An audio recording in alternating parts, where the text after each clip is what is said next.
ان الحمد لله نحمده ونستعينه ونستغفره ونعوذ بالله من شرور انفسنا ومن سيئات اعمالنا من يهده الله فلا مضل له ومن يضلل فلا هادي له واشهد ان لا اله الا الله وحده لا شريك له واشهد ان محمدا عبده ورسوله اما بعد فان خير الحديث كتاب الله وخير الهدي هدي محمد صلى الله عليه واله وسلم وشر الامور محدثاتها وكل محدثة بدعة وكل بدعة ضلالة وكل ضلالة في النار. اعوذ بالله السميع العليم من الشيطان الرجيم من همزه ونفخه ونفثه بسم الله الرحمن الرحيم رب اشرح لي صدري ويسر لي امري واحلل عقدة من لساني يفقهوا قولي. بسم الله الرحمن الرحيم ان الله وملائكته يصلون على النبي يا ايها الذين آمنوا صلوا عليه وسلموا تسليما. اللهم صل على محمد وعلى آل محمد كما صليت على إبراهيم وعلى آل إبراهيم إنك حميد مجيد.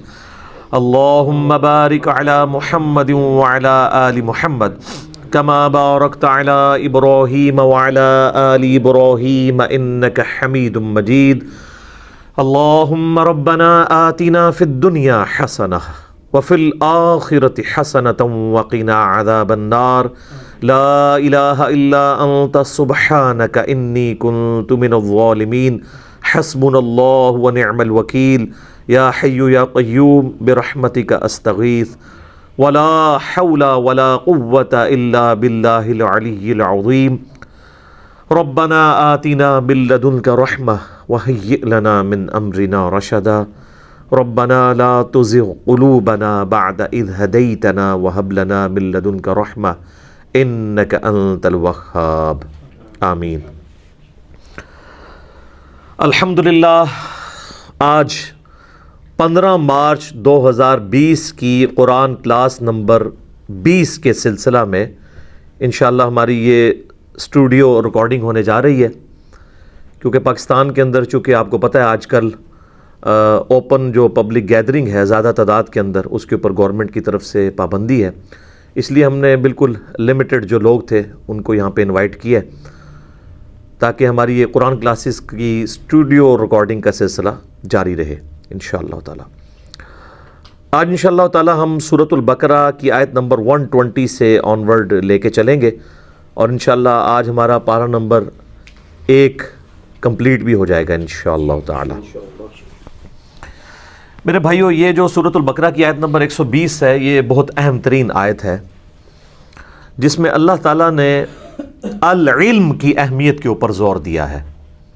پچھلے دنوں آپ کو پتہ ہے کہ ایک بریلوی عالم کی جانب سے علم کی توہین کی گئی، اس کے جواب میں نے علم کی فضیلت کے اوپر چند ایک آیات اور احادیث کوٹ کی تھیں. ان میں سے ایک آیت، بنیادی آیت یہی تھی جو سورۃ البقرہ کی آیت نمبر 120 ہے، جس میں اللہ تعالیٰ نے جو انبیاء کا العلم ہے جو وحی کے ذریعے نبیوں کو دیا جاتا ہے اس کی امپورٹنس کے اوپر بڑے زوردار انداز کے اندر ایمفسائز کیا ہے.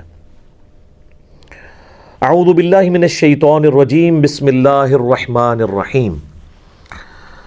وَلَن تَرْضَىٰ عَنْكَ الْيَهُودُ وَلَا النَّصَارَىٰ حَتَّىٰ تَتَّبِعَ مِلَّتَهُمْ. اور ہرگز راضی نہیں ہوں گے تم سے یہودی اور نصرانی یعنی عیسائی یہاں تک کہ تم ان کی ملت پر آ جاؤ. یعنی جب تک تم ٹوٹلی ان کو ایکسیپٹ نہیں کر لیتے نا اس وقت تک انہوں نے تم سے راضی نہیں ہونا. 99% باتوں میں آپ اتفاق کریں گے، کسی ایک بات پہ اختلاف کر دیں گے، وہ آپ کو 0 سے ملٹیپلائی کر دیں گے. آگے چل کے آئے گا کہ یہ اس حد تک آگے بڑھ گئے تھے یہودی کہ یہ کہتے تھے کہ ان سے مشرکین عرب بہتر ہے. نعوذ باللہ. حالانکہ مشرکین عرب تو موسیٰ علیہ السلام کو مانتے ہی نہیں تھے، بت پرست تھے. ایک ایسی قوم یہودی جو اپنے آپ کو انبیاء کی پیروکار مانتی ہو، ایک خدا میں بلیو کرنے والی ہو، اس کا ایک اور امت کے بارے میں اس طرح کی ورڈکٹ دینا ان کے بغض کا اظہار ہے۔ تو اللہ تعالیٰ نے مسلمانوں کے دماغ میں اگر کہیں پہ کوئی یہ وسوسہ بھی تھا نا کہ شاید ہمارے حسن اخلاق سے متاثر ہو کے، ہماری ان کے ساتھ جو محبت کا رویہ اس سے متاثر ہو کے شاید یہ لوگ اپنا رویہ چینج کریں، تو اللہ تعالیٰ نے اس پہ کیٹاگوریکل ایک، یہ بھی یونیورسل ٹروتھ ہے اور قیامت تک کے لیے ہرگز راضی نہیں ہوں گے تم سے، نہ تو یہودی اور نہ ہی نصرانی، یہاں تک کہ تم ان کی ملت کے اوپر آ جاؤ۔ اور اسی میں عرض کیا ہے کہ آج کل کے جتنے فرقے ہیں نا، یہ بھی آپ سے کبھی بھی راضی نہیں ہوں گے۔ آپ اہل سنت کی 99% باتوں کو سپورٹ کر دیں، ایک بات میں اختلاف کریں، وہ کہیں گے نہیں تو فارغ ہے۔ کیوں؟ وہ یہ سمجھتے ہیں جب تک ہمارے اس فرقے کو اسی طریقے سے من و عن قبول نہ کر لے، ہدایت پہ نہیں ہے۔ اچھا میں سنی بھی ہونا چاہتا ہوں، حنفی بھی ہونا چاہتا ہوں، کون سا ہوں؟ وہ کہیں گے کہ بھئی اگر آپ بریلوی ہوتے ہیں تو یہ تو ٹھیک نہیں ہے، دیوبندی کہیں گے وہ تو گمراہ ہیں، اور بریلوی کہیں گے دیوبندی گمراہ ہیں، جب تک آپ مکمل کسی ایک کی ملت کو اختیار نہ کر لیں۔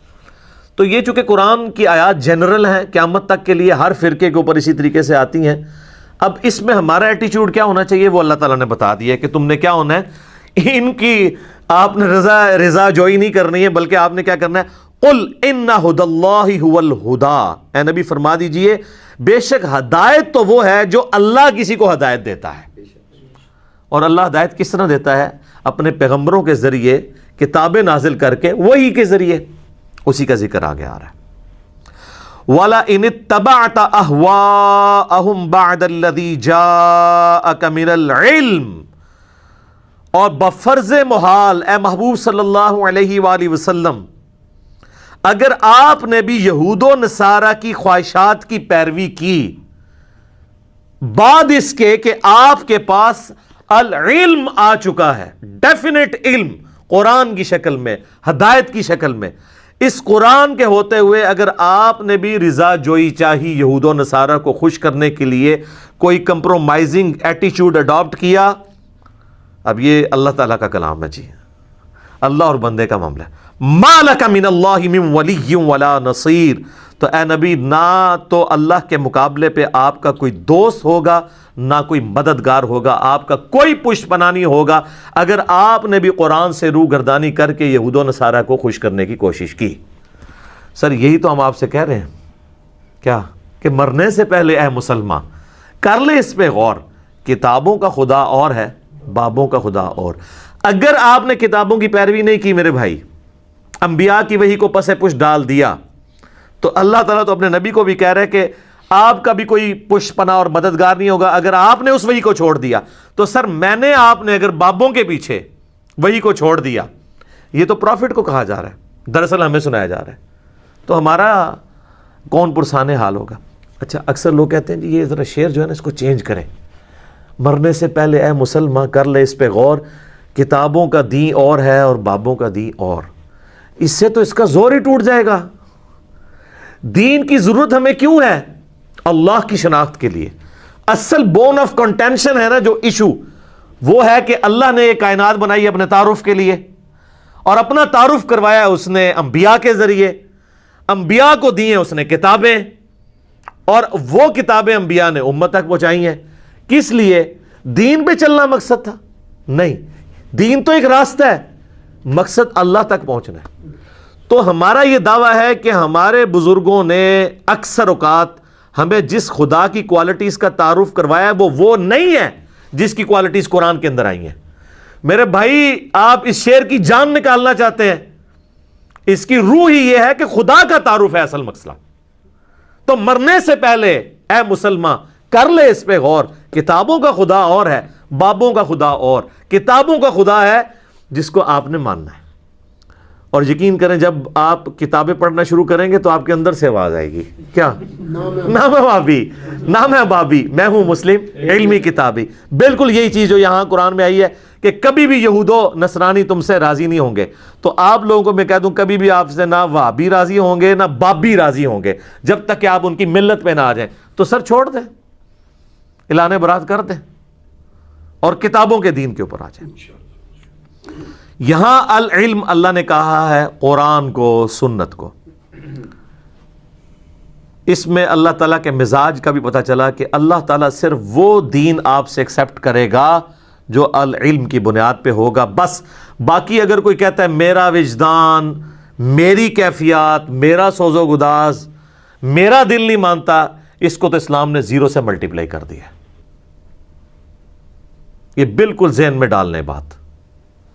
دل کے ماننے کے اوپر جائیں گے تو کئی ایک چیزیں، اگر میں آپ سے دل کے مان، تو یہ کئی لوگ ہیں جو یہ کہتے ہیں دل، جی ہمارا دل نہیں مانتا کہ اللہ تعالیٰ ایک شخص کو صرف 60 سال کی زندگی شرک پر گزارنے کی وجہ سے، کفر پہ گزارنے کی وجہ سے ہمیشہ کی دوزخ میں پھینک دے گا.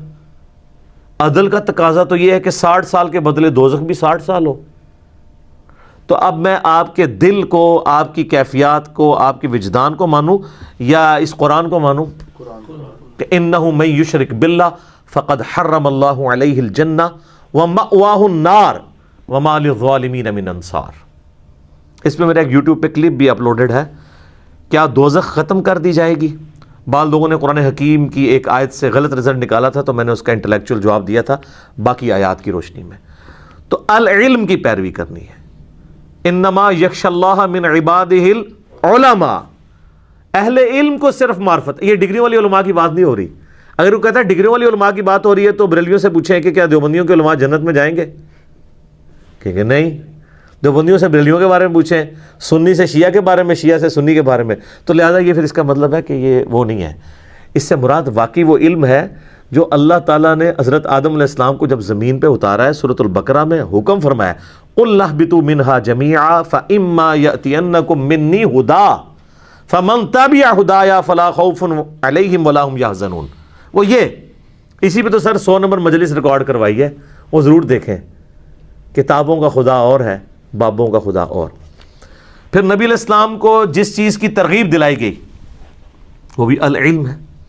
قُلْ رَبِّ زِدْنِي عِلْمًا. اے نبی آپ بھی اللہ کے حضور یہ دعا کیا کریں کہ اللہ میرے علم میں اضافہ کر دے، میرے عشق و سرور میں، میرے وجدان میں، میری کیفیات میں نہیں. علم ہی سب کچھ ہے. اچھا یہ حضرت آدم علیہ السلام کو جو سجدہ تعظیمی کروایا گیا تھا فرشتوں سے، وہ ان کی خوبصورتی کے اوپر کروایا گیا تھا یا اس علم کی بنیاد پہ کہ جو علم فرشتوں کے پاس نہیں تھا کہ وہ چیزوں کے نام نہیں بتا سکے تھے تو حضرت آدم علیہ السلام نے بتا دیے تھے؟ علم. تو انبیاء کی وراثت علم. تو سر پھر یہ یاد رکھیے نبیوں کا دین اور ہے اور بابوں کا دین اور ہے. اور انڈیا پاکستان کے کیس میں نبیوں کا دین اور ہے، ولیوں کا دین اور. ہم تو ان کو ولی مانتے ہیں، ولی اللہ نہیں مانتے. من دونہ اولیاء، سورۃ الاعراف کا سٹارٹ اس سے ہوتا ہے، من دونہ اولیاء. سورۃ البقرہ میں بھی 256 نمبر آیت میں اللہ تعالیٰ نے یہی تو فرمایا کہ اولیاء دو ہیں، اولیاء اللہ ہیں اور اولیاء شیاطین ہیں. شیاطین کے اولیاء ہیں، شیطان کے اولیاء ہیں. تو یہ علم والا دین وہ ہے جو نبیوں والا دین ہے. وَلَا تَقْفُ مَا لَيْسَ لَكَ بِهِ عِلْمٌ إِنَّ السَّمْعَ وَالْبَصَرَ وَالْفُؤَادَ كُلُّ أُولَٰئِكَ كَانَ عَنْهُ مَسْئُولًا. اے انسان کسی چیز کی پیروی اس وقت تک مت کر جب تک کہ تیرے پاس ڈیفینٹ علم اس کے بارے میں نہ آ جائے. بے شک آنکھ، کان، عقل، اس کے بارے میں پوچھا جائے گا. ان کو یوز کر کے تم نے حق بات تک پہنچنے کی کوشش کیوں نہیں کی؟ اور پھر سورہ الزمر میں آیا قُلْ هَلْ يَسْتَوِي الَّذِينَ يَعْلَمُونَ وَالَّذِينَ لَا يَعْلَمُونَ إِنَّمَا يَتَذَكَّرُ أُولُو الْأَلْبَابِ. اے نبی فرما دیجئے بھلا علم والے اور بغیر علم والے برابر ہو سکتے ہیں؟ نصیحت تو نہیں حاصل کرتے مگر عقل والے. اور یہ آپ کو کیا کہتے ہیں؟ عقل والے. عشق دے چلے نمبر لے گئے، عقل والے انجے ہی عمرہ گالیاں اور سر ہر شے پٹھی ہے تہاڈی. اور اللہ کہہ رہا ہے عقل والے نمبر لے گئے. وہ کہتے ہیں جی وہ خاص کیفیات ہوتی ہیں جی، شطحیات ہوتی ہیں جی، وہ مجنون ہوتے ہیں جی، مجذوب ہوتے ہیں جی، وہ سیدھا سیدھا کو پاگل ہوتے ہیں. ٹھیک ہے ٹھیک ہے، ادھر تسی جو مرضی لفظ رکھ لو. تو قلم اٹھا ہے تو قلم تو ہم بتائیں نا کہاں کس پہ اٹھا ہوا ہے. وہ صحیح بخاری میں مولا علی کا تعلیقاً قول لیا ہے امام بخاری نے، اور سنن ابن ماجہ میں مولا علی نے نبی علیہ السلام سے وہ مرفوعاً روایت کی ہے کہ 3 طرح کے لوگ ہیں جن سے اللہ نے شریعت کا قلم اٹھا لیا ہے. نمبر 1 جو نابالغ ہے، نمبر 2 سویا ہوا شخص، اور نمبر 3 جو پاگل ہے یا مجذوب ہے یا مجنون ہے، یا وہ آپ کہہ لیں کہ ایک عشق کے اندر ڈوب گیا ہوا ہے، ٹھیک ہے، قلندر ہو چکا ہوا ہے، جو مرضی نام رکھ لے. تو صرف پاگلوں کی پیروی کا حکم تو نہیں ہے نا، علم والوں کی پیروی کا حکم ہے. ان کو یہ پتہ تھا علم میں ہم فیل ہیں، تو ان کے بابوں نے پھر شعر کہنے شروع کر دیے، علم بس کا نہیں ہو یار. پھر دوسرا ڈھکوسلا یہ کیا، وہ کہتے ہیں جی علم تو شیطان کے پاس بھی بہت تھا. اس کا مطلب ہے آپ یہ کہنا چاہ رہے ہیں کہ انبیاء کے پاس بھی بہت علم تھا، شیطان کے پاس بھی بہت علم تھا. یعنی نعوذ باللہ من ذالک، علم کو آپ کنڈیم کرنا چاہ رہے ہیں. یہ کس آیت اور حدیث میں لکھا ہے کہ شیطان کے پاس بہت علم تھا؟ اور شیطان تو پکا صوفی تھا، وہ عبادت گزار تھا. علم ہوتا تو یہاں پہ جا کے گرتا وہ. تو پیر نصیر الدین نصیر صاحب جو ان کے اپنے گھر کے بڑے گواہ ہیں، انہوں نے ان کی خوب مٹی پلید کی ہے. انہوں نے ایک کتاب لکھی ہے کیا ابلیس عالم تھا، چھوٹا سا کتابچہ ہے. تو انہوں نے کہا کہ تم لوگ علم حاصل کر نہیں سکے، نہ علم پہ چل سکے ہو، تو وہ کبوتر کی طرح آنکھیں بند کر رہے ہو، جیسے وہ انگور کھٹے ہیں، انگوروں تک پہنچ تو نہیں سک رہے، تو یہ کہنا شروع کر دو کہ انگور ہی کھٹے ہیں. علم حاصل نہیں کر سکے تو کہنا شروع کر دیا علم کو چھوڑ ہی دو. تو اب پھر آپ حالت دیکھ لیں لوگوں کے، نہ ان کا قول، نہ ان کا فعل، نہ ان کا کردار کوئی انبیاء والا ہے. ہاں دستاریں جبے شبے دیکھ لیں، وہ بھی جب ویڈیوز لیک ہوتی ہیں تو آپ دیکھ لیں وہ کیا کچھ ہو رہا ہوتا ہے. وہ صرف اسی طرح کی ڈریسنگ ہے جس طرح کے ٹی وی ایکٹر جو ہیں وہ ڈریسنگ کر کے آگے بیٹھ جاتے ہیں. دین پہ چلنا تو بڑا مشکل کام ہے. تو علم کی توہین اس اعتبار سے کرنے والوں کو ہوش کے ناخن لینے چاہیے. باقی میرا آپ وہ کلپ دیکھ لیں، رپلائی ٹو ڈاکٹر اشرف آصف جلالی آن علم کے بارے میں جو انہوں نے توہین کی ہے، تو انشاءاللہ آپ کو پتہ چل جائے گا. الذین آتیناہم الکتاب یتلونہ حق تلاوتہ، وہ لوگ کہ جنہیں کتاب دی گئی وہ اس کی تلاوت کرتے ہیں جیسا کہ تلاوت کرنے کا حق ہے. اچھا مجھے بتائیں تلاوت کرنے کا حق یہ ہوگا کہ وہ زبانی پڑھتے رہتے ہیں اور اس کے اندر جو کچھ لکھا ہے ان کو پتہ ہی نہیں کیا لکھا ہوا ہے؟ وہی لوگ ہوں گے نا. تو یہ ہے تو یہی ہے سارے ادھر آج کل آپ کے جتنے حفاظ بن کے نکل رہے ہیں. میں بار بار کہتا ہوں کہ چھڑے حافظ دی کوئی فضیلت نہیں آئی ہے. میں نے خود حافظ قرآن کے فضائل پہ حدیثیں بتائی ہیں، لیکن یہ بتاتے ہیں آدھی اس میں تو جس نے سنن ابی داؤد کے اندر المستدرک الحاکم کے اندر کہ جس حافظ نے قرآن کے حلال کو حلال حرام کو حرام جانا، اس کے ماں باپ کو ایسا تاج بنایا جائے گا قیامت والے دن کہ جس کی جو ہے وہ روشنی کے سامنے سورج کی روشنی مان پڑ جائے. تو جس حافظ نے اس کو پوری زندگی یہ پتہ ہی نہ چلا کہ قرآن کے اندر لکھا کیا ہوا ہے، جس حافظ کا یہ حال ہو کہ اس سے بلال بھائی پوچھ رہے ہو کہ بقرہ کا مطلب کیا ہے تو کہ بقرہ، تو سورۃ البقرہ تو سٹارٹ میں ہی ہے. کیوں جی بقرہ ہی کیا سی نا انہیں، ہاں بقرہ، وہ اس نے کہا وہ پنجابی اردو والا بقرہ ہے، تو یہ بقرہ ہے عربی والا گائے. تو جس بندے کا یہ لیول ہے، اس حافظ نے اگر آپ کو تراویحیں پڑھانی ہے، اس نے اپنے ماں باپ کو کہاں لے کے جانا ہے؟ آپ ذرا خود فیصلہ کر لیں، جدھر خود جائے گا. تو یہاں پہ کہا جا رہا ہے کہ جن کو کتاب دی گئی ہے نا وہ تلاوت کرتے ہیں جیسا کہ اس کا حق ہے. اچھا تلاوت کا ایک مطلب جو ہے نا وہ ٹو فالو کرنا بھی ہوتا ہے. والقمر اذا تلاہا، سورج کی پیروی کرتا ہے چاند، پیچھے پیچھے اس کے آتا ہے، ٹھیک ہے. تو ٹو فالو کرنا، بلکہ کئی لوگ جب قرآن پڑھ رہے ہوتے ہیں نا، زیادہ ماہر نہ ہو تو وہ لائن کے اوپر انگلی رکھ کے فالو کر رہے ہوتے ہیں، بعض کا نچلی لائن پہ بھی چلے جاتے ہیں، اس لیے انگلی رکھ کے پڑھ رہے ہوتے ہیں. تو یہ بھی فالو کرنا کہلاتا ہے. تو تلاوت کا معنی صرف اس کو ریسائٹ کرنا نہیں ہے بلکہ اس کو فالو کرنا بھی ہے. تو حق تبھی ادا ہوگا. باقی یہ تو ایک آیت ایسی ہے اس پہ بھی گھنٹوں بولا جا سکتا ہے. میرا مسئلہ نمبر 1 ہے ہی اس پہ ہے، امام الانبیاء کی دعوت قرآن. اس میں نے آلموسٹ 50 کراس ریفرنس کے طور پہ آیات کور کی ہیں.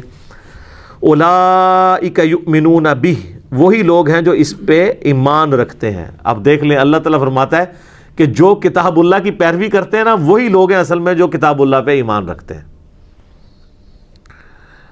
وَمَن یکفر، اور جو کوئی انکار کر دے گا بہی اس کا، فَأُولَئِکَ هُمُ الْخَاسِرُونَ، تو ایسے ہی لوگ ہیں خسارہ پانے والے. یہاں الکتاب سے مراد یہود و نصارہ کی کتابیں بھی ہیں جو ان کو اپنے وقت کے پیغمبروں کے ذریعے دی گئیں، اور ہمارے نبی علیہ السلام کی کتاب بھی مراد ہے کہ جو اللہ تعالیٰ نے اس امت کے لیے ایک کتاب دی۔ یا بنی اسرائیل، اب یہ وہی آیت ہے جس سے مقدمہ سٹارٹ ہوا تھا بنی اسرائیل کے خلاف، مسلسل 9 رکوع، یہ وہی آیت پھر ریپیٹ ہو رہی ہے۔ اے اولاد یعقوب بنی اسرائیل، اذکروا نعمتی التی انعمت علیکم، اللہ اکبر، یاد کرو میری اس نعمت کو جو میں نے تم پہ کی تھی، وانی فضلتکم علی العالمین، اور میں نے تمہیں سارے جہان والوں پر فضیلت دی تھی۔ اپنے زمانے میں تمہارے جیسا کوئی بھی نہیں تھا، سر تھا، آج کوئی نہیں ہے اس طرح کا لاڈلا۔ 40 سال تک جن کے سر پہ صحرائے سینا کے اندر مسلسل بادلوں کا سایہ رہا، 40 سال تک جو لوگ مسلسل من و سلوہ کھاتے رہے، کوئی انہوں نے مزدوری نہیں کی۔ رات کے وقت ایک شبنم کی طرح قطرے گرتے تھے، صبح وہ بندیاں بن جاتی تھی، میٹھی کھا لیتے تھے، اور غولوں کے غول سلوہ پرندے آتے تھے جن کو پکا کے کھاتے تھے، وہ خود بخود شکار ہونے کے لیے تیار تھے۔ جنتی خوراکیں کھاتے رہے 40 سال تک، سایہ بھی اللہ نے دیا، ٹھیک ہے جی، اور وقت کا پیغمبر بھی ہر وقت موجود بیچ میں گائیڈنس کے لیے، روحانی گائیڈنس بھی موجود ہے، دنیاوی گائیڈنس بھی موجود ہے، ریسورسز موجود ہیں۔ ہمارے انڈیا پاکستان بنگلہ دیش میں اکثر گھروں میں لڑائیاں جو ہے وہ فائنینشیل ایشوز کی وجہ سے ہوتی ہیں نا، خرچہ نہیں چل رہا ہوتا تو میاں بیوی آپس میں لڑ پڑتے ہیں، بیوی کہتی ہے میرے خرچے نہیں پورے کر رہے، خامد کہتا ہے میں پورا دن مزدوری کر کے آتا ہوں، یہ پیسوں کی حفاظت نہیں کرتی، یہ تو سب کچھ ہی ختم، 12 لاکھ کا لشکر۔ اس طرح کی لاڈلی کوئی امت ہے؟ 3 کتابیں بھیج دی اللہ نے، اور بخاری مسلم میں آتا ہے کہ بنی اسرائیل کا انتظام مسلسل انبیاء کے ہاتھوں میں رہا، ایک نبی فوت ہونے سے پہلے دوسرے نبی کو اپنا خلیفہ بنا کے جاتا تھا۔ حضرت موسیٰ سے لے کے حضرت عیسیٰ علیہ السلام تک 1400 سال کے اندر، یہ بھی 1400 سال ہے، 1400 سال کے اندر کوئی ایک لمحہ بنی اسرائیل پہ ایسا نہیں آیا کہ وقت کا پیغمبر موجود نہ ہو۔ تو سر لڑائی تو ہونی کوئی نہیں نا۔ آج فرقے کیوں بنے ہوئے ہیں؟ کیونکہ ایک لیڈر نہیں ہے۔ نبی علیہ السلام جب تک دنیا میں موجود تھے کوئی لڑائی نہیں تھی، سب ایک لیڈر کے اوپر متفق تھے، حتیٰ کہ کئی موقع کے اوپر بخاری مسلم میں آتا ہے تلواریں نکلی ہیں تو نبی علیہ السلام صرف ممبر پہ چڑھ کے کہتے تھے یہ کیا جاہلیت کی بات ہے، چھوڑو، سب بدری پھینک دیتے تھے۔ لیکن نبی علیہ السلام جب دنیا سے چلے گئے ہیں تو جنگ جمل بھی ہوئی ہے، جنگ صفین بھی ہوئی ہے، جنگ نہروان بھی ہوئی ہے، ایک شخصیت کے اوپر لوگ ایگری نہیں ہوئے۔ یہ پیغمبر کا ہی معجزہ ہوتا ہے کہ وہ دنیا میں موجود ہو تو لوگ اس کے اوپر ایگری کر جائیں، یہ پروٹوکول کسی کا نہیں ہو سکتا۔ اور آخرت جب آنے والی ہوگی قیامت کا دن، اس سے پہلے جو نشست ثانیہ اسلام کی ہونی ہے اس میں بھی آپ دیکھیں کہ حضرت امام مہدی علیہ السلام تو انیشیل مسلمانوں کے لیڈر کے طور پہ آئیں گے نا، بعد میں جو لیڈرشپ ہے اصل میں وہ تو ایک پیغمبر کے ہاتھ میں آئے گی، حضرت عیسیٰ ابن مریم، وہ پیغمبر بھی ہوں گے اور امتی بھی ہوں گے، اور ان کی پیغمبری چھینی نہیں ہوگی اس امتی ہونے کی وجہ سے، کیونکہ بخاری مسلم میں حدیث ہیں کہ اللہ تعالیٰ ان کو وحی کے ذریعے بتائے گا کہ انہوں نے آگے کیا کیا کرنا ہے، ٹھیک ہے، لیکن وہ اپنے جو اس وقت کے پولیٹیکل ایشوز ہیں اس کو لے کے چلیں گے، دین کے حوالے سے کوئی گائیڈ لائن نہیں ہوگی، کیونکہ صحیح مسلم میں الفاظ ہیں کہ عیسیٰ ابن مریم تم میں اتریں گے، اور بخاری مسلم دونوں میں حدیث ہے کہ عیسیٰ ابن مریم قیامت سے پہلے تم میں اتریں گے، صلیب کو توڑ دیں گے، خنزیر کو قتل کر دیں گے، جزیہ موقوف کر دیں گے، جزیہ لینے کی ضرورت نہیں پڑے گی، سارے مسلمان ہو جائیں گے، اور دنیا میں امن قائم ہو جائے گا۔ اور مسلم شریف کے الفاظ ہیں، وہ راوی کہتے ہیں کہ وہ تمہیں اللہ کی کتاب اور تمہارے نبی کی سنت کے مطابق چلائیں گے، یعنی کتابی، ظاہر ہے اس وقت اللہ کی کتاب بھی کتابی شکل میں ہوگی، نبی علیہ السلام کی سنت بھی کتابی شکل میں، ٹھیک ہے۔ تو انبیاء کرام علیہ السلام کے جو پیروکار بنیں گے انہی کے لیے خیر و بھلائی ہے، اس دنیا میں بھی اور آخرت کی زندگی کے اندر بھی انشاءاللہ تعالی۔ تو یہ اللہ تعالیٰ پھر یہود و نصارہ سے کنکلوڈنگ گفتگو کرتے وقت ایک اور یونیورسل ٹروتھ، اور یہ ٹروتھ بار بار قرآن میں مختلف جگہوں پہ آتا ہے، وَاتَّقُوا يَوْمًا لَا تَجْزِي نَفْسٌ عَن نَفْسٍ، ڈر جاؤ اس قیامت کے دن سے، جس دن کوئی جان کسی دوسری جان کے عوض قبول نہیں کی جائے گی۔ یہاں وہ مشرکین عرب کے جو سردار تھے وہ کہتے تھے کہ ہمارے پیچھے چلو، کل کو پکڑ بھی ہوئی تو ہم اپنا آپ پیش کر دیں گے، تمہیں چھڑوا لیں گے۔ اللہ نے کہا کسی جان کے بدلے کوئی نہیں۔ اچھا دنیا میں یہ عشق مشوقی میں ہوتا ہے کہ میں تیرے لیے جان دے دوں گا، اللہ کہہ رہا ہے کوئی قیامت دن کوئی عشق مشوقی کوئی اس طرح کی شو بھی کرنے کی کوشش کرے گا نا، ویسے تو کسی کی ضرورت نہیں کہ کام کر جائے، ٹھیک ہے، ایسے ہی عشق سارا نکل جائے گا، ایک صرف گرم سلاخ کسی نو پھیرو تو لگ پتہ جاتا ہے، ٹھیک ہے نا۔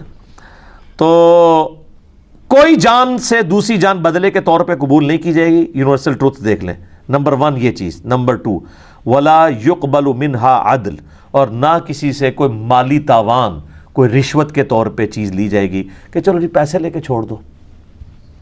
ولا تنفعها شفاعة ولا هم ينصرون، نہ ہی کسی کی سفارش کام آئے گی اور نہ ہی ان کی مدد کی جائے گی۔ دنیا میں بھی یہی ہوتا ہے نا، جان کے بدلے جان۔ یہ بہت کم کیسز میں ہمارے قبائلی علاقوں میں ہوتا ہے کہ جب کوئی لڑائی ہوتی ہے یا کوئی کسی نے کسی کی بچی کے ساتھ نکاح کر لیا، وہ کہتا ہے جی آپ اس کی بجلی لے جائیں، ایک جان کے بدلے دوسری جان۔ وہاں بھی قبائلی سسٹم میں ہوتا تھا، ایک بندہ ادھر سے قتل ہوتا تھا، وہ ادھر سے ایک کر دیتے تھے، حالانکہ وہ قاتل ضروری نہیں کہ وہ اسی قاتل کو قتل کریں، کوئی ایک بندے کو قتل کر دیا۔ یہ بھی نہیں ہوگا، نہ مال لیا جائے گا۔ دنیا میں آپ رشوت دے کے چھڑوا سکتے ہیں کسی کو جرم سے، یا جج کو رشوت لگا سکتے ہیں، لیکن آخرت میں نہیں، آخرت کا جج تو اللہ ہے، اور نہ ہی کسی کی سفارش قبول کی جائے گی۔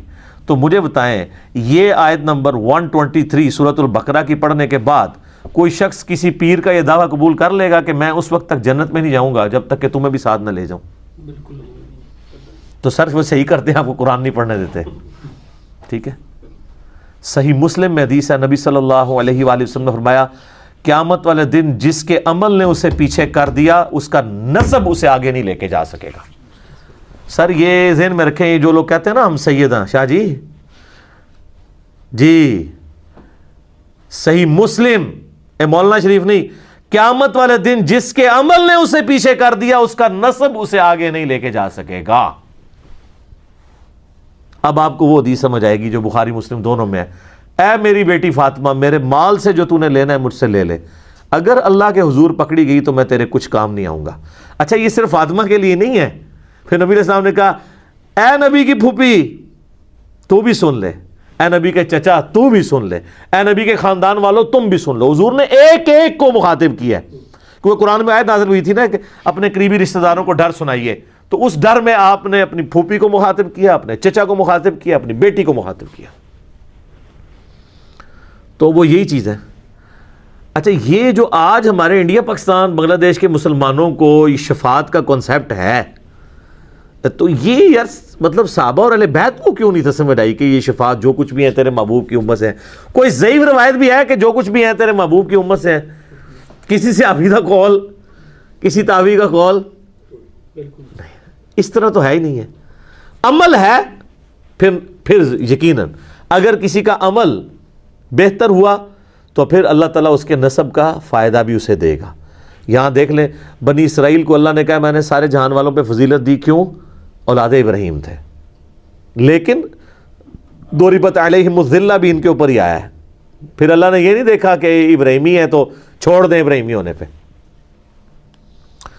ہماری امت کے اندر بنو اسماعیل کو اللہ نے فضیلت دی تمام جہان والوں پہ، تو آپ دیکھ لیں کہ پھر حسن و حسین ہی جنتی نوجوانوں کے سردار ہیں، سیدہ فاطمہ ہی جنتی عورتوں کی سردار ہیں، نبی علیہ السلام کی جو اہل بیت ہیں ان کو ہی نسبت۔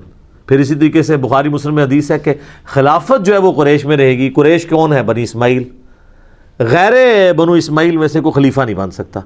تو یہ آپ ساری چیزیں دیکھیں تو آپ کو پتہ چلے گا یہ ساری چیزیں اس وقت فائدہ مند ہیں جب کسی کے اعمال بھی اچھے ہوں۔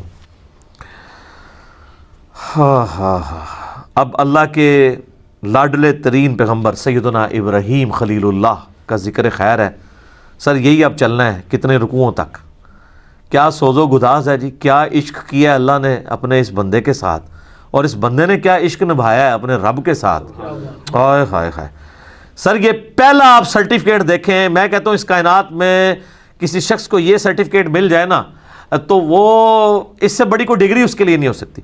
وَإِذِ ابْتَلَىٰ إِبْرَاهِيمَ رَبُّهُ بِكَلِمَاتٍ، اور جب آزمایا ابراہیم کو اس کے رب نے جس آزمائش میں. یہ ترجمہ ہے اس کا، جب آزمایا اس کے رب نے اسے جس آزمائش میں، فَأَتَمَّهُنْ، تو اس نے اس کو فلائنگ کلرز کے ساتھ اول ڈگری میں اس کے اندر جو ہے وہ کامیابی حاصل کی ہے. سر دیکھیں نا کہاں نہیں آزمایا، آگ میں پھینکا گیا آخری وقت تک. آپ کا کلام کیا ہے؟ صحیح بخاری کے الفاظ ہیں، آگ میں پھینکنے لگے ہیں حسبنا اللہ ونعم الوکیل. ہائے ہائے ہائے. سر اسرائیلی روایتوں میں تو یہاں تک ملتا ہے، چونکہ اسرائیلی روایتوں کے بارے میں جو قرآن و حدیث سے نہ ٹکرائیں، صحیح بخاری کے الفاظ ہیں کہ بنو اسرائیل کی روایتوں کو بیان کرنے میں حرج نہیں ہے، نہ ان کی تصدیق کرو نہ تکذیب کرو، اس لیے کہ ہو سکتا ہے کتاب و سنت کے خلاف ہو تم تصدیق کر دو، اور ہو سکتا ہے کتاب و سنت کے عین مطابق ہوں اور تم اس کی تکذیب کر دیتے ہو. تو جو فٹ ان بیٹھتی ہیں ہم ان کو اس طریقے سے لیتے ہیں. تو یہ اسرائیلی روایتوں میں ملتا ہے یہودیوں کے ہاں کہ اس وقت اللہ تعالیٰ نے آزمائش کے طور پہ حضرت جبرائیل علیہ السلام کو انسانی شکل میں بھیجا حضرت ابراہیم کو ٹیسٹ کرنے کے لیے، اور اس نے آ کے کہا کہ حضرت اگر آپ کے تو میں آپ کو بچا لیتا ہوں. اچھا حضرت ابراہیم علیہ السلام کو یہ پتہ بھی تھا یہ فرشتہ اللہ کی طرف سے ہے، تو انہوں نے کہا جبرائیل جس کے لیے مجھے پھینکا جا رہا ہے وہ دیکھ رہا ہے نا، مجھے تیری حاجت نہیں ہے، حسبنا اللہ ونعم الوکیل. اور یہ مجھے بالکل حضرت ابراہیم کے کریکٹر میں فٹ ان بیٹھتی ہوئی یہ بات لگتی ہے کہ واقعی ایسا ہوا ہوگا. ابراہیم علیہ السلام اتنے خوددار تھے اس حوالے سے کہ انہوں نے جبرائیل کو بھی ایکسیپٹ نہیں کیا. قال انی جاعلک للناس اماما. سر یہ قربانیوں کے بعد پھر ڈگری مل رہی ہے. پھر وہ سب سے بڑی قربانی جو 87 سال کی عمر میں جا کے اللہ تعالیٰ نے بیٹا دیا، جب اپنی عمر 99 ایئرز ہوئی، بچے کی عمر 12 سال ہوئی، کہا جی اس کو ذبح کرو. تو دیکھیں کوئی دوسری بات ہی نہیں کی انہوں نے. تو اللہ تعالیٰ ماتا ہے پھر یہ سارے جب امتحانات سے گزرا تو ہم نے کہا کہ ہم تمہیں انسانیت کا امام بنانے والے ہیں. اچھا ابراہیم علیہ السلام کی زندگی میں تو گنتی کے لوگ ان کے اوپر ایمان لے کے آئے ہیں. سورۃ العنکبوت میں آتا ہے کہ صرف ایک لوط ان پر ایمان لے کر آیا ان کے گھر والوں کے سوا. کوئی صاحب امت پیغمبر نہیں ہے حضرت ابراہیم کوانٹٹی وائز، جس طرح کہ نبی صلی اللہ علیہ وسلم کی امت ہے. حضرت موسیٰ علیہ السلام کو اللہ تعالیٰ نے اتنے جانثار لوگ ساتھی دیے. اللہ تعالیٰ فرما رہا ہے کہ ہم نے اسے کہا تو ہمیں انسانیت کا امام بنانے والے ہیں. ہائے ہائے.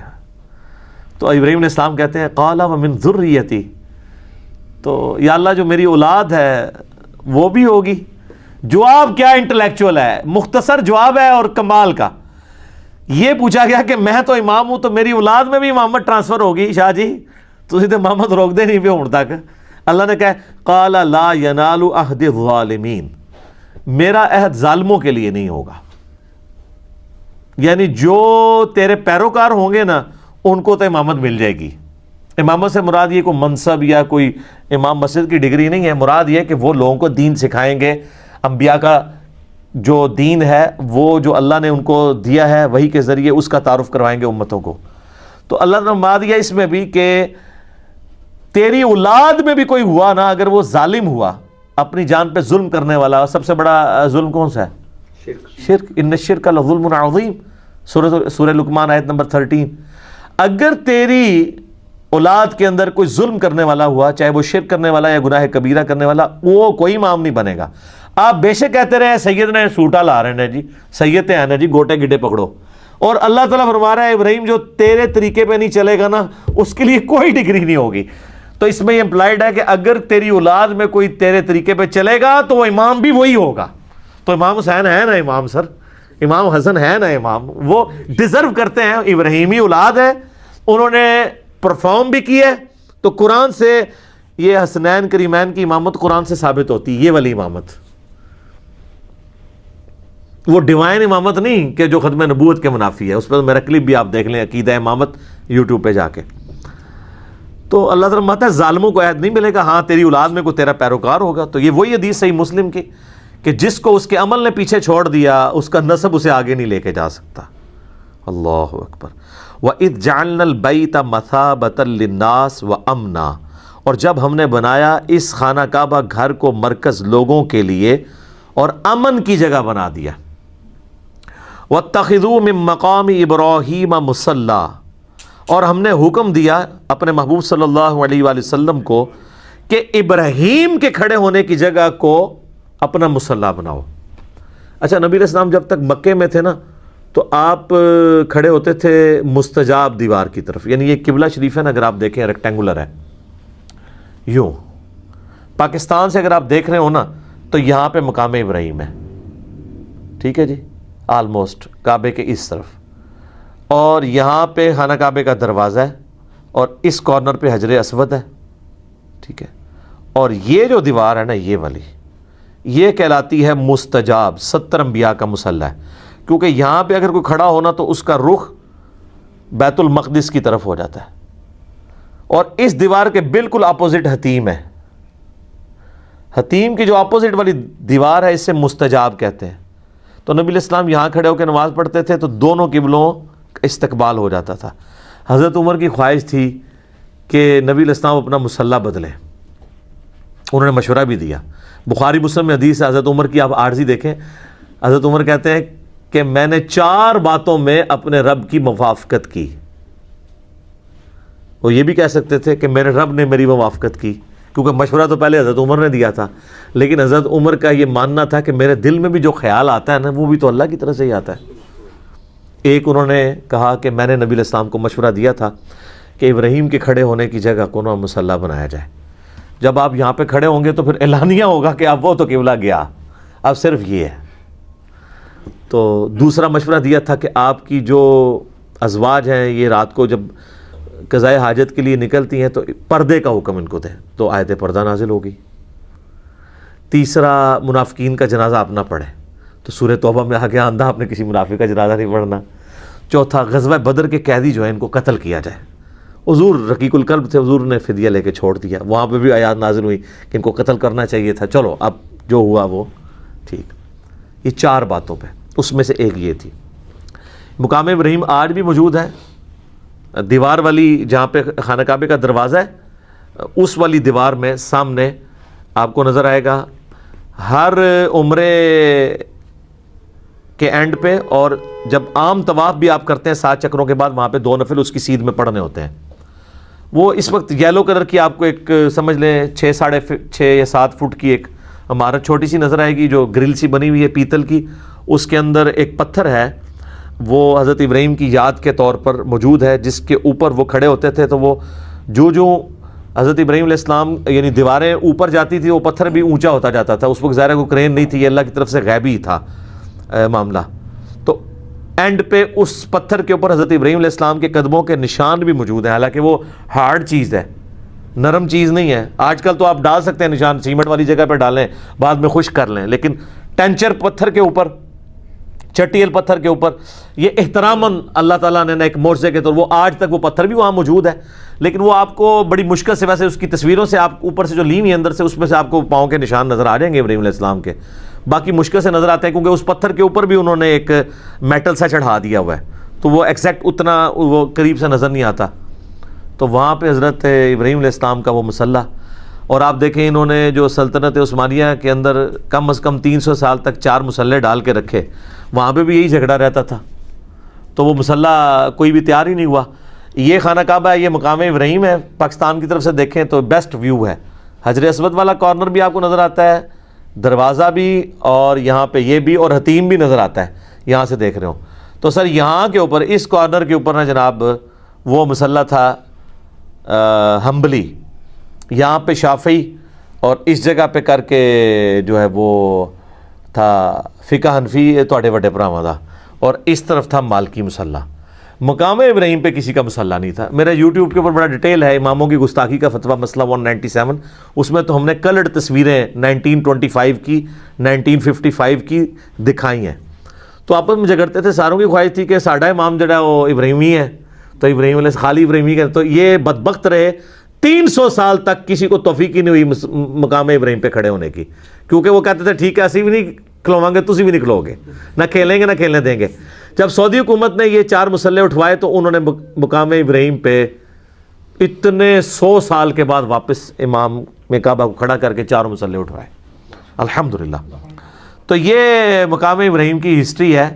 بڑی انٹرسٹنگ ہے اور بڑی دکھی بھی ہے اس حوالے سے کہ امت کیا کرتی رہی ہے اس مقام ابراہیم کے ساتھ، جس کو قرآن میں کہا گیا تھا کہ مسلح بنانا ہے۔ وَأَهِدْنَا إِلَىٰ إِبْرَاهِيمَ وَإِسْمَاعِيلَ، اور ہم نے ابراہیم سے اور اسماعیل سے یہ عہد لیا تھا، ان کے بیٹے اسماعیل سے، أَن طَهِّرَ بَيْتِيَ لِلطَّائِفِينَ وَالْعَاكِفِينَ وَالرُّكَّعِ السُّجُودِ۔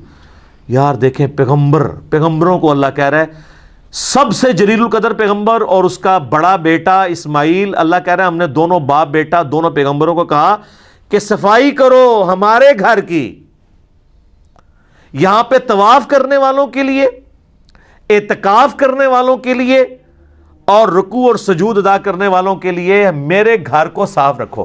مسجد کی صفائی کرنا کس کی سنت ہے؟ نبیوں کی، اور یہ کام کس نے اسائن کیا ہے؟ اللہ نے۔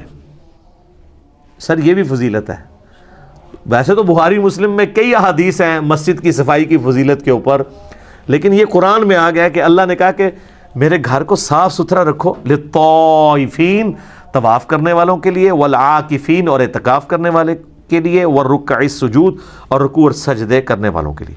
بل یہ آپ کو داد دینی پڑے گی کہ اس وقت کی جو سعودی حکومت ہے، یقین کریں جس کمٹمنٹ کے ساتھ ان لوگوں نے حرمین شریفین کا انتظام رکھا ہوا ہے، ایٹ لیسٹ 4000 کے قریب تو ملازمین ہیں صرف حرم مکہ میں جو ہر وقت صفائی کے اوپر مامور ہیں۔ ہزاروں وہاں پہ آپ کو پیتل کے ملیں گے ریکس جن کے اندر قرآن رکھے ہوئے ہیں، وہ اس کو صاف کرتے رہتے ہیں ڈسٹ، ٹھیک ہے۔ اس کے علاوہ بھی جتنی صفائی وغیرہ ہے وہ سارے کا سارا انتظام وہ کرتے ہیں۔ اور آپ دیکھیں کہ دنیا کے آلموسٹ 150 سے زیادہ ممالک، 150+ ممالک کے لوگ، ہر قسم کی عادتوں والے لوگ آئے ہوتے ہیں۔ میں نے تو وہاں حبشیوں کو دیکھا ہے کہ وہ وضو خانے پہ بیٹھ کے نا اپنی تہمت ایسے اونچی کر کے وہیں پہ پیشاب کر کے نا تو وہ ٹوٹی کھول کے استنجا بھی کر لیتے ہیں کہ چھوٹا پیشاب تو ہے، ٹھیک ہے۔ یعنی اتنے اجڑ قسم کے لوگ بھی ہیں۔ حرم مکہ کے اندر کس طرح کی چیزیں بھی لے جاتے ہیں، لیکن سر پورے حرم میں میرا چیلنج ہے آپ کو ذرا سی بھی سمیل نہیں آئے گی، اتنا صفائی کا اہتمام ہے۔ لوگ اسے روحانی معاملہ سمجھ رہے ہوتے ہیں، روحانی معاملہ نہیں ہے، وہ صفائی مینٹین کی ہوئی ہے انہوں نے۔ ایک دن کے لیے صفائی روک لینا تو پتہ چل جائے گا حرم مکہ میں کیا صفائی رہتی ہے۔ لوگ سمجھتے ہیں شاید کوئی فرشتے آ کے صفائی کر جاتے ہیں، او جی خاص خوشبو ہے، وہ یہاں پہ بھی آپ کو مل رہی ہوتی ہے نا، خوشبو تو لکھے ہوتا ہے غلاف کعبہ، اور سر وہ خوشبو غلاف کعبہ سے نہیں آ رہی ہوتی، غلاف کعبہ کو لگائی ہوئی ہوتی ہے انہوں نے۔ وہاں ٹپیکل ایک سمیل آپ کو تھرو آؤٹ آتی، بڑی اچھی سی، وہ اس صرف کی ہے جو وہ وہاں پہ ڈٹرجنٹ بلکہ کہنا چاہیے، صرف تو ایک خاص کمپنی کے ایک برانڈ کا نام ہے ڈٹرجنٹ جس سے وہ صفائی کرتے ہیں۔ اور دیکھیں اہتمام یہ ہے کہ وہاں پہ انہوں نے وہ جو گاڑیاں صفائی والی رکھی ہیں وہ بھی بجلی کی چارج ہیں، کوئی انجن نہیں ہے ان کے اندر، بیٹری کے اوپر چلتی ہیں، کوئی آواز نہیں، آپ کے پاس وہ چل رہی ہیں آپ کو آواز آنی نہیں، ظاہر ہے وہ بیٹری والی ہے۔ اور وہ طواف کعبہ روکے بغیر اس طریقے سے بیچ میں انٹر ہو کے ساتھ ساتھ صفائی کرتے جاتے ہیں، طواف بھی جاری رہتا ہے، اتنا بہترین انتظام کیا ہوا ہے۔ تو وہ آج تک وہ معاملہ الحمدللہ اس طریقے سے جاری ہے۔ وَإِذْ قَالَ إِبْرَاهِيمُ رَبِّ اجْعَلْ هَذَا بَلَدًا آمِنًا، اور یاد کرو جب ابراہیم علیہ السلام نے اپنے رب کے حضور یہ دعا کی تھی، اے اللہ اس شہر مکہ کو امن والا بنا دے، وَارْزُقْ أَهْلَهُ مِنَ الثَّمَرَاتِ، اور اس کے رہنے والے باشندوں کو مختلف قسم کے پھلوں سے نواز۔ اور دیکھیں ابراہیم علیہ السلام کی دعا کیسی قبول ہوئی ہے کہ بالکل بنجر زمین ہے مکے کی، کوئی چیز نہیں وہاں پہ اگتی۔ مدینہ شریف تو پھر بھی زرخیز زمین ہے، کھجوریں اگتی ہیں، چٹیل پہاڑ ہیں اور پہاڑوں میں بھی وادی ہے، اس کے چاروں طرف پہاڑ ہیں، اور یہ آپ کو بلڈنگز کی وجہ سے وہ نظر نہیں آتے ہیں، ابھی بھی پہاڑ ہیں، یہ سینٹر میں ایک چھوٹی سی وادی ہے، اسی لیے جب یہ بارشیں ہوتی تھی نا تو یہ پانی بھر جاتا تھا۔ یہ تو اب موٹریں لگی ہوئی ہیں نا، ادروائز جو باہر کی زمین ہے ایٹ لیسٹ اس سے یہ 50-60 فٹ نیچے ہے خانہ کعبہ جو ہے، جو باہر کی سڑکیں ہیں۔ تو اگر موٹریں نہ لگی ہوں نا تو جب نہیں ہوتی تھی پہلے، آپ ذرا دیکھیں آج سے 100 سال پہلے کی تصویریں بھی ہیں، لوگ تیر کے طواف کعبہ کر رہے ہیں، پانی نکال نہیں سکتے تھے، اس وقت اتنی موٹریں نہیں ہوتی تھی، سارے پہاڑوں کا پانی جمع ہو کے نا جس طرح آپ کی یہاں پہ اندر کہاڑ آ گئی ہے۔ تو اب سب سے گہری جگہ ہی حرم مکہ ہوتی تھی، وہیں پہ آ کے مطاف میں سارا پانی جمع ہو جاتا تھا، پھر لوگ بالٹیوں سے نکالتے تھے یا دھوپ سے خشک ہوتا تھا جب خشک ہوتا تھا۔ اب تو جناب پانی گھس ہی نہیں سکتا، وہ باہر سے سک کر لیتے ہیں، ٹھیک ہے، ایسا زبردست۔ اور کوئی چیز نہیں اگتی، لیکن دنیا کا کوئی آپ فروٹ کوئی برانڈ کھانے والا، پہننے والا، اوڑھنے والا وہاں پہ ملے گا. اور آج سے نہیں سر، صدیوں سے، کیونکہ وہاں کی اکانومی اس اعتبار سے تو چل رہی ہے نا کہ پوری دنیا سے لوگ وہاں آتے ہیں. تو یہ اب تھوڑا ایڈوانس دور ہے، ورنہ پہلے کیا ہوتا تھا، آپ ذرا اپنے بڑے بوڑھوں سے پوچھیں نا، تو لوگ اپنے گھروں سے بیچنے والا سامان لے کے جاتے تھے. مثلا پوری دنیا میں جو مسالہ جاتا ہے نا، وہ انڈیا، پاکستان، بنگلہ دیش، ان علاقوں کے ہیں. چاول، گندم، یہ چیزیں تو وہاں ہوتی نہیں ہیں، وہ تو بیچارے کھجور کھانے والے لوگ ہیں. ٹھیک ہے، تو یہاں سے لوگ حج پہ جب جاتے تھے نا، تو اپنے قافلوں پہ سامان لاد کے لے جاتے تھے، وہاں جا کے وہاں حاجیوں کو بیچتے تھے. ظاہر ہے اب جن علاقوں میں وہ چیزیں نہیں ہیں وہ خرید لیتے تھے، جو ان کی چیزیں ہیں وہ ان کو بیچتے تھے. بارٹر سسٹم چل رہا تھا، ان کی چیزیں ان کو، وہاں پہ کاروبار بھی کرتے تھے. ابھی بھی جو سمجھدار لوگ ہیں وہ کر رہے ہوتے ہیں کاروبار، لیکن اس بڑے پیمانے پہ نہیں. تو اس کی برکت سے صدیوں سے یہ صورتحال ہے کہ پوری دنیا کے فروٹ آپ کو وہاں پہ ملتے ہیں. اب تو سر ویسے ہی آپ چلے جائیں تو پاکستان کا جو آپ فروٹ کہیں، پاکستان کا کیلا، سیب، آم، انگور، کوئی چیز کہیں، اس جگہ پہ مل رہا ہے جہاں کوئی چیز نہیں. تو یہ اللہ تعالیٰ نے، یہ کوئی شخص یہ کہہ سکتا ہے کہ یہ برکات تو آج کئی یورپین اور امریکن سٹیز کو بھی حاصل ہیں جہاں پہ چیزیں نہیں ہیں. آج تو ہم مان سکتے ہیں کہ یہ برکت ہے انٹرنیشنل فلائٹس کی، کارگو کی اور تجارت کی. یہ اس زمانے کی بات ہو رہی ہے جب یہ چیزیں نہیں بھی تھی، تب بھی مکہ اس طریقے سے تھا. اور آج بھی دنیا کی سب سے بڑی ایک ٹورزم کے اعتبار سے اگر کوئی پلیس ہے کہ جہاں پہ لوگ جاتے ہیں تو وہ حرم مکہ ہی ہے اور حرم مدینہ. من آمن منہم باللہ والیوم الآخر، ان کے لیے جو ایمان لائے اللہ پر اور روز آخرت کے اوپر. اچھا یہاں پہ میں عرض کر دوں، بخاری مسلم میں حدیث ہے، نبی علیہ السلام نے دعا کیا، اللہ نے مکے کو حرم بنایا تھا، میں مدینے کو، حضرت ابراہیم نے مکے کو حرم بنانے کی ریکویسٹ کی تھی اور تو نے اے اللہ بنا دیا، میں مدینے کو حرم ڈکلیئر کرتا ہوں. اے اللہ مدینے کی محبت ہمارے دلوں میں مکے کی طرح کر، بلکہ اس سے بھی بڑھ کے کرتے. اے اللہ مدینے کے مد میں برکت عطا فرما، مدینے کے سا میں برکت عطا فرما. یہ میئرمنٹ کے انسٹرومنٹس تھے، جس طرح آج کل میٹرز ہیں، کےجیز ہیں. اور نبی علیہ السلام نے کتنی دعائیں کی مدینے کے لیے. پھر مسلم شریف کے الفاظ ہیں، جو مدینے کے مصائب پہ صبر کرے گا میں اس کا شفیع بنوں گا. صحیح مسلم کے الفاظ ہیں، ایک زمانہ آئے گا لوگ مدینہ چھوڑ کے چلے جائیں گے، کاش ان کو پتہ ہوتا مدینہ ہی ان کے لیے سب سے بہتر جگہ ہے. جامعہ ترمذی میں حدیث ہے، ہو سکے تو مدینے میں مرو، یعنی اپنی سکونت وہاں اختیار کرو. جو مدینے میں مرے گا قیامت والے دن میں اس کی شفاعت کروں گا. اسی لیے بخاری میں آتا ہے نا، حضرت عمر دعا کیا کرتے تھے، اے اللہ مجھے مدینے میں موت اور شہادت کی موت عطا فرمانا. اور بخاری میں آتا ہے اللہ تعالیٰ نے دونوں دعائیں ان کی قبول بھی کی ہیں، شہادت کی موت بھی ملی اور مدینہ شریف میں بھی. اور میں سمجھتا ہوں اس سے بڑی فضیلت روضہ شریف میں ساتھ دفن ہونا ہے، جنت کے ٹکڑے میں. بخاری مسلم میں حدیث ہے، میرے گھر سے میرا ممبر جنت کا ٹکڑا ہے. اور امام بخاری نے اس پہ باب باندھا ہے، قبر رسول سے ممبر رسول جنت ہے. کیونکہ آج نبی الاسلام کے اسی گھر میں سیدہ عائشہ کے حجرے میں سلام اللہ علیہا نبی الاسلام کی قبر مبارک ہے.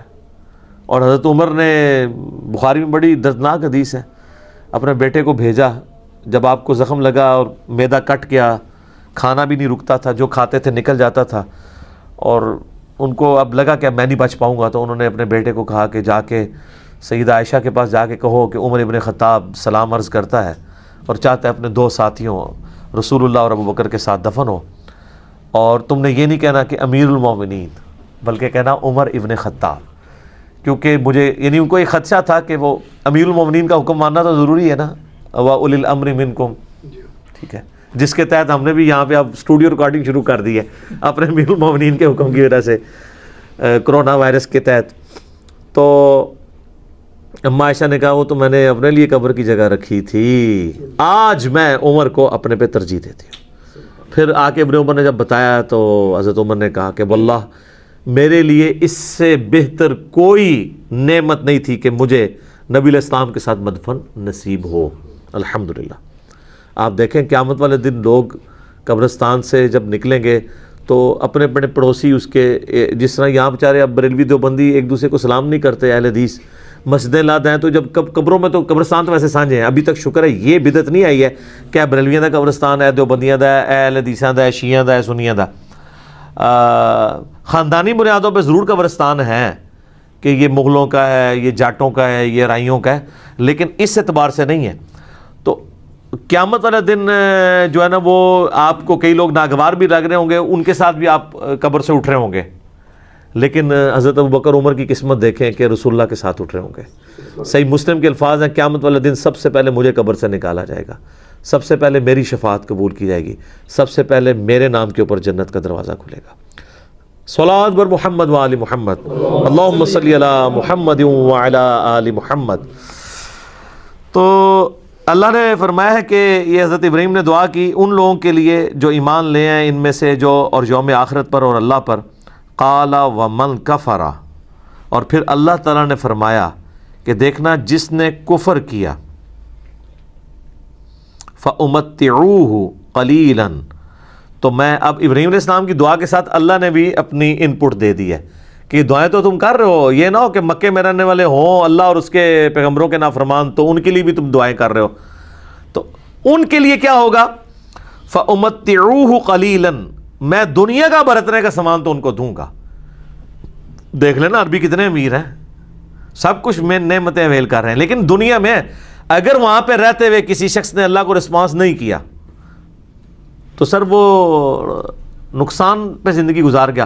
اور ایک سب کانٹیننٹ میں رہنے والا غریب شخص 2 وقت کی روکی سوکھی کھاتا رہا اور وہ حرم پہنچنے میں کامیاب نہیں ہوا، وہ اللہ تعالیٰ کے مقربین میں ہوگا۔ اللہ کا کرائٹیریا تو ڈیفرنٹ ہے۔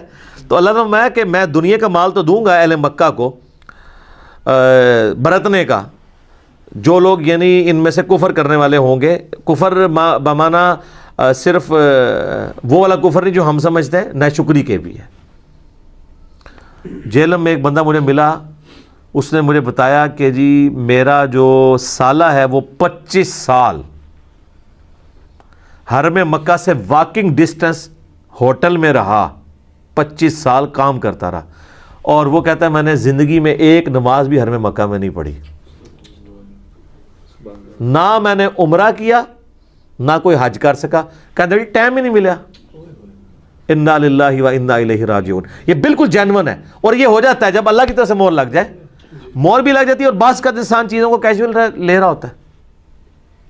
میرے اپنے ساتھ ہوا جب ہم لوگ، میرا ایڈمیشن ہوا نا ٹیکسلا انجینئرنگ یونیورسٹی کے اندر، پہلے یو ٹی لاہور میں تھا، پھر ادھر بھی ہو گیا، تو مجھے لاہور پسند نہیں تھا، میں حالانکہ میں 1.5 ہفتے انجینئرنگ یونیورسٹی لاہور میں کلاسیں پڑھتا رہا، ادھر کا مجھے موسم بھی اچھا لگتا تھا اسلام آباد کے ساتھ، اور واقعی وہ پھر یہاں پہ میکینیکل انجینئرنگ کا ایک زیادہ روب بھی تھا ایز کمپیئر ٹو لاہور کی میکینیکل انجینئرنگ۔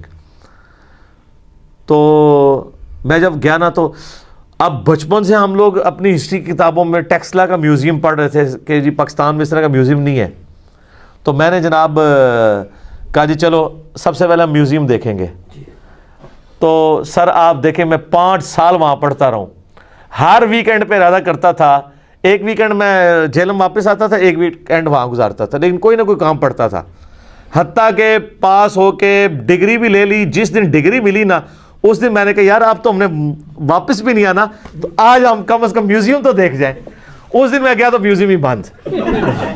تو سر یہ آج اس بات کو سمجھ لیں 20 سال ہو چکے ہیں۔ 2001 جون میں فارغ ہوا تھا انجینئرنگ یونیورسٹی سے، تو میں نہیں میوزیم دیکھ سکا۔ اس سے پہلے 6 سال یعنی 1995 سے لے کے ابھی تک 25 سال ہو چکے ہیں، میں سینکڑوں دفعہ ٹیکسلا گیا ہوں، اور میوزیم کے آگے سے گزر کے ہماری یونیورسٹی آتی ہے، واکنگ ڈسٹنس پہ ہے، یہ نہ سمجھے کو بہت دور ہے، یونیورسٹی سے واکنگ ڈسٹنس پہ ہے، نہیں ٹائم ملا۔ تو یہ ہو جاتا ہوتا ہے اس طرح کا، بار یہ کوئی بدبختی نہیں ہے، وہاں پہ تو وہ ساری وہ بدھ مت کے وہ سارے بت اور وہ سکے رکھے ہوئے ہیں۔ میں مکے کے حوالے سے بات کر رہا ہوں، اللہ فرما رہا ہے دنیا میں تو میں دوں گا، ثم اضطرہ الی عذاب النار، اس کے بعد میں انہیں پھر مجبور کر دوں گا، گھیر گھار کے لے آؤں گا آگ کے عذاب کی طرف۔